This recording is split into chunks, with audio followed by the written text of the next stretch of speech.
If you make just one of these mistakes tonight, your heart may not survive until morning. And most people your age make at least 3 of them without realizing it.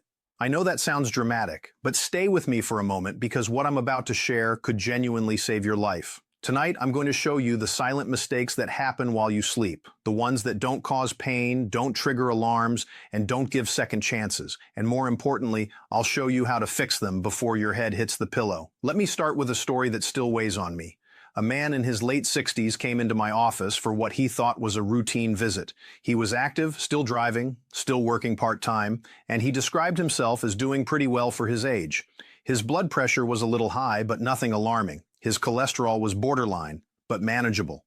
When I asked him how he was sleeping, he shrugged and said, "Not great, but who does at my age?" That sentence right there, that mindset is more dangerous than most people realize. 2 weeks later, his wife found him unresponsive in bed. No warning, no chest pain, no emergency call in the night, just silence. When I spoke with her afterward, she told me something I've heard far too many times. He said he was just tired. We thought it was normal. Here's the truth that rarely gets explained clearly enough. Your heart is not safest when you sleep. In fact, for many people over 55, nighttime is when the heart is under its most dangerous kind of stress. Not the loud, obvious stress you feel during exercise or emotional moments, but the quiet kind. The kind that builds slowly, silently, while you're unconscious. Blood pressure shifts, breathing patterns change, oxygen levels dip, and small, seemingly harmless habits can suddenly become life-threatening when combined in the dark. I'm Dr. Robert Harrison, and for decades I've studied what happens to the heart during sleep. I've reviewed thousands of cases involving nighttime cardiac events, sudden death during sleep, and heart rhythm disturbances that only appear after midnight. And what I can tell you with absolute certainty is this: most of these events are not random. They are the result of preventable mistakes. Mistakes people don't even know they're making. The first one is incredibly common and almost everyone believes they're doing the right thing. The first mistake is going to bed dehydrated. Most people, especially seniors, intentionally stop drinking water in the evening because they don't want to wake up to use the bathroom. That sounds logical. It feels practical. But inside your body, something very different is happening. When you're dehydrated, your blood becomes thicker. That makes it harder for your heart to pump efficiently. Your circulation slows, your blood pressure regulation becomes unstable, and your risk of clot formation increases. During the night, especially between about 2 and 6 in the morning, your heart rate naturally drops and your blood pressure fluctuates. That combination, thicker blood and slower circulation, is exactly when heart attacks and strokes are most likely to occur. I've had patients tell me they avoid water after dinner because they think they're protecting their sleep. What they don't realize is that they may be putting their heart at risk instead. This doesn't mean you should chug water right before bed, but completely avoiding fluids for hours before sleep is a silent danger. A small glass of water, about half a cup, 30 to 60 minutes before bed, can make a meaningful difference. It helps keep your blood flowing smoothly during the most vulnerable hours of the night. But here's the important part. Hydration alone is not enough if you're making the second mistake, which has to do with how you sleep. The second mistake is sleeping completely flat on your back when your heart can't handle it. Lying flat feels natural, it feels comfortable. For years, many people have slept that way without thinking twice. But as we age, the heart's ability to handle fluid shifts, changes. When you lie flat, fluid redistributes toward your chest. That can increase pressure in your lungs and make it harder for your heart to do its job. For people with high blood pressure, heart failure, or even mild undiagnosed heart weakness, this can be dangerous. Let me ask you something important. Have you ever woken up in the middle of the night feeling short of breath, or felt like you needed to sit up to breathe more comfortably? That's not anxiety. That's not just aging. That's your heart struggling under nighttime conditions. I once had a patient who slept with multiple pillows stacked under her head. When I asked her why, she said she didn't really know. It was just the only way she felt comfortable. Her body had figured out something her mind hadn't. Elevating her upper body reduced the strain on her heart. She wasn't being picky. She was compensating for a problem. Slight elevation, just a few inches, can significantly reduce nighttime cardiac stress. You don't need to sleep sitting upright. You don't need expensive equipment. Even a gentle incline can help your heart and lungs work together more efficiently while you sleep. But even posture won't protect you if you're making the third mistake, which is one of the most overlooked and dangerous ones of all. The third mistake is taking the wrong helper before bed. Sleep aids are incredibly common.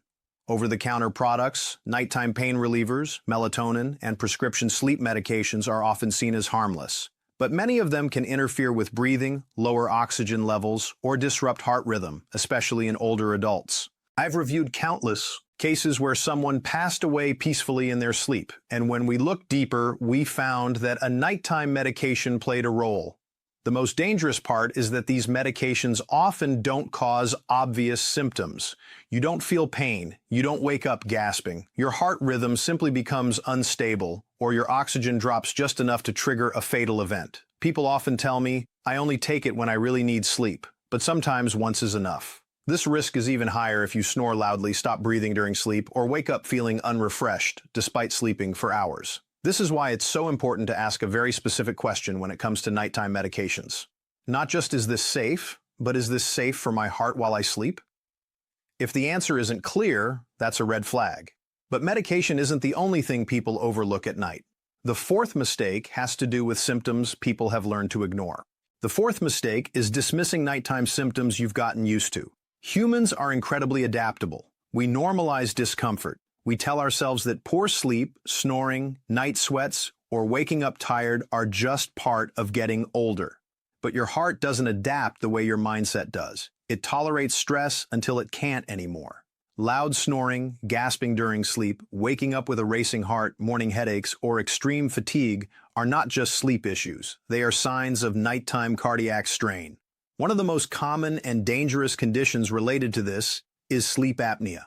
Sleep apnea causes repeated drops in oxygen during the night, forcing the heart to work harder under low oxygen conditions. Over time, this dramatically increases the risk of heart attack, stroke, and sudden death during sleep. What makes it so dangerous is that many people don't know they have it. Their partner notices the snoring or breathing pauses, but the person sleeping has no memory of it. I once asked a patient why he never mentioned his snoring. He laughed and said his wife complained about it all the time, but he thought it was harmless. It wasn't.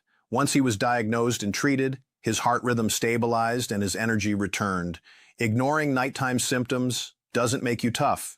It makes you vulnerable. And all of this leads us toward the final mistake, the one that ties everything together and often determines whether the heart truly gets rest at night. But before we get there, let me say this clearly. None of these mistakes feel dangerous in the moment. That's why they're so deadly. They don't hurt. They don't scare you. They simply set the stage. And what happens next, the final mistake, is something almost everyone underestimates, especially in the quiet moments before sleep. Now we come to the final mistake. And in many ways, this is the one that decides whether all the others become dangerous or not. Because even if you hydrate properly, sleep at the right angle, avoid risky medications, and recognize warning signs, there's still one thing that can quietly undo all of that. And it's something most people believe is normal or unavoidable. The fifth mistake is going to sleep with a stressed heart. Most people think of stress as a daytime problem. Deadlines, bills, family issues, bad news, arguments. But what very few people understand is that the way you enter sleep determines how your heart behaves for the next 6 to 8 hours. If you go to bed tense, anxious, angry, or mentally overstimulated, your nervous system doesn't just switch off when you close your eyes. Stress hormones like cortisol and adrenaline remain elevated. Your heart rate stays higher than it should. Your blood pressure doesn't dip the way it's supposed to at night, and your heart never truly gets the rest it needs. I've seen this pattern again and again. Patients with acceptable test results during the day, but dangerous heart rhythm disturbances that only appear at night. When we look closer, the common thread isn't always diet or exercise. It's unresolved stress carried into sleep. One patient told me, "Nighttime is when my thoughts get loud." That's exactly when her heart was under the most strain. Your heart is designed to slow down at night. That's when repair happens. That's when the nervous system shifts into recovery mode. But it can't do that if your mind is replaying worries, scrolling through alarming news, or lying in bed tense and alert. From the heart's perspective, stress doesn't care whether it comes from a physical threat or a mental one. The body reacts the same way. This is why heart attacks, strokes, and fatal arrhythmias are so common in the early morning hours. The heart has been working all night without real rest. Eventually, something gives. And the tragedy is that most people never realize the connection between what they were feeling before bed and what happened while they slept. Now here's the good news, and this is important. This mistake is one of the easiest to fix, and it doesn't require medication, equipment, or major lifestyle changes. It requires a decision. A decision to create a buffer between your day and your sleep. Think of it as giving your heart permission to stand down. A simple wind-down routine, even 20 minutes, can dramatically change how your heart behaves overnight. No arguments, no heavy conversations, no doom scrolling, no television that keeps your mind alert. Dim the lights, slow your breathing, sit quietly, stretch gently, pray, meditate, or simply breathe slowly and deeply. When your breathing slows, your heart follows. That's not philosophy, that's physiology. I often tell patients to imagine they're speaking directly to their heart before sleep, saying, "You're safe now. You can rest." It sounds simple, almost silly, but the nervous system responds to signals, not logic. Calm signals produce calm responses. Now let's zoom out and look at the bigger picture because this is where everything comes together. None of the 5 mistakes we've talked about are dramatic on their own. That's what makes them dangerous. They don't feel like emergencies, they feel like habits. Skipping water, sleeping flat, taking a pill to rest, ignoring snoring, carrying stress to bed. Each one quietly increases nighttime cardiac strain, and when several of them happen together night after night, year after year, the heart eventually reaches a breaking point. The people who suffer sudden events in their sleep are rarely reckless. They're not ignoring obvious danger signs, they're doing what they've always done, and that's why awareness matters so much, because once you know what puts your heart at risk during sleep, you can make small changes that have outsized effects. So, let's make this practical tonight. Before you go to bed, do 5 simple things. Drink a small glass of water earlier in the evening. Not enough to disrupt your sleep, just enough to protect your circulation. Adjust your sleeping position so your upper body is slightly elevated, especially if you've ever felt short of breath at night. Take a moment to question any medication or supplement you use to help you sleep and ask whether it's truly heart safe. Pay attention to nighttime symptoms you've been brushing off as normal and take them seriously. And finally, give your heart a calm, quiet transition into sleep. These are not extreme measures. They are gentle corrections, and they matter because sleep is not just rest. Sleep is a test. Every night, your heart is tested under low oxygen, slow circulation, and shifting pressures. The goal is not to make that test harder than it needs to be. I want to share one final thought with you, and it's something I wish more people understood earlier. When something goes wrong during sleep, there is no warning bell. There is no chance to push through. That's why prevention matters so much more than reaction. The heart doesn't announce when it's had enough. It simply stops. But the opposite is also true. When you support your heart properly at night, it becomes more resilient during the day. Better sleep improves blood pressure, stabilizes heart rhythm, reduces inflammation, and improves energy and mental clarity. Nighttime care isn't separate from heart health. It's the foundation of it. So here's my question for you, and this is important. Which one of these mistakes do you think you've been making without realizing it? Not which one scares you the most, but which one sounds uncomfortably familiar. Take a moment and be honest with yourself. If this video made you think differently about how you sleep tonight, I want you to do one more thing. Share it with someone you care about, a spouse, a sibling, a friend. Because the most dangerous heart mistakes don't happen in public. They happen quietly in the dark while we sleep. And sometimes awareness is enough to save a